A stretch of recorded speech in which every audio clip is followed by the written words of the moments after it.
Tu sais que tu vas sortir, tu sais que ça va être juste dément ce que tu vas vivre.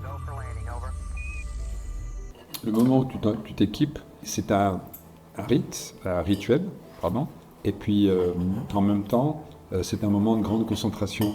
Et c'est un moment précieux d'ailleurs parce que j'imagine un peu, je le dis dans le bouquin, c'est comme un chevalier qui s'équipait de son armure. Enfin, c'est un moment en fait de recueillement où tu vérifies tout ton matériel. Alors si vous Très avez solennel, fait presque. très très solennel, et puis tu t'équipes.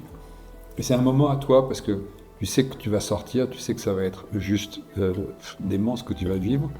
Et il faut passer, c'est-à-dire qu'il faut passer de l'autre côté de la paroi.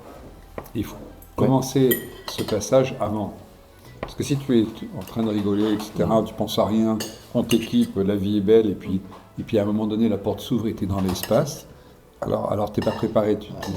Le choc peut être trop brutal. Moi, j'ai des amis, par exemple, en sortant, qui ont été pris de panique.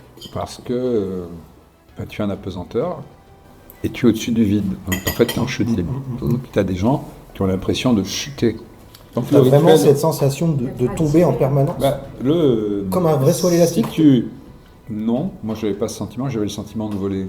Mais la vérité, c'est que c'est comme au plongeoir de la piscine de 15 mètres, c'est que tu es en chute libre. Hein. Et tu as tous les organes qui remontent quelque part. Donc c'est ça la permanence de la pesanteur. Donc au moment où les gens sortent, quand ils ouvrent la porte vers 400 km de vide, il y en a certains qui ont l'impression de chuter, ou en tout cas qui ont le vertige.